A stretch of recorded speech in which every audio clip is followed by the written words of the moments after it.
দাঁড়াও দাঁড়াও, ভিডিওটা স্কিপ করো না, দেখো লাস্ট পর্যন্ত দেখো, তো তোমাদেরই একটা সমস্যার সমাধান হবে।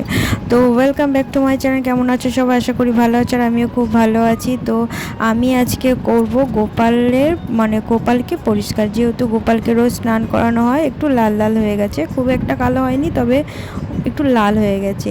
তো ইউটিউবে আমি একটা দিদিভাইয়ের ভিডিও দেখেছিলাম, সে কিভাবে পরিষ্কার করে। সে নিত্যদিন গোপালের সেবা করে, হয়তো তার মতো পারি না, কিন্তু তিনি করে, আমি তাকে ফলো করি, দেখি, এবং তিনি কিভাবে গোপাল পরিষ্কার করেছিল আমি সেটাকে দেখে তাকে ফলো করেই আমি সেইভাবেই করছি। তো আমি গোপালকে পরিষ্কার করার জন্য নিয়েছিলাম টক দই, আর নিয়েছিলাম গঙ্গা মাটি।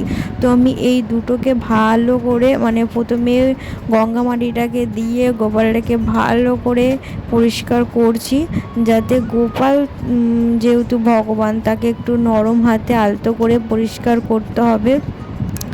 আর পিতাম্বারি বা অন্য কিছু দিয়ে, যেহেতু পিতল পরিষ্কার করা হয়, তাই ভগবানের মূর্তি কখনোই সেগুলোকে দিয়ে পরিষ্কার করা যায় না। কারণ যেগুলো আমরা বাসন মাজি সেগুলো কি আমরা গায়ে ঘষি? অবশ্যই সেটা না। তাই ভগবানের থালা বাসন যেটা দিয়ে মাজা হয়, সেটা দিয়ে ভগবানের পরিষ্কার করা কোনো দিনই উচিত না। তাই আমি নিয়ে নিয়েছি গঙ্গা মাটি আর টক দই, সেটা দিয়ে ভালো করে আলতো আলতো হাতে আমি গোপালকে পরিষ্কার করছি। দেখো আমার গোপাল পরিষ্কার হয়ে গেছে। ভিডিওতে কতটা পরিষ্কার লাগছে জানি না, তবে সামনে থেকে অনেকটাই চকচক করছে। তো এরপরে করব আমার গোপালের অঙ্গরাগ। তো ভিডিওটা ভালো লাগলে অবশ্যই লাইক কমেন্ট শেয়ার করে দেবেন। চলো আজকে ভিডিও এইটুকু, টাটা।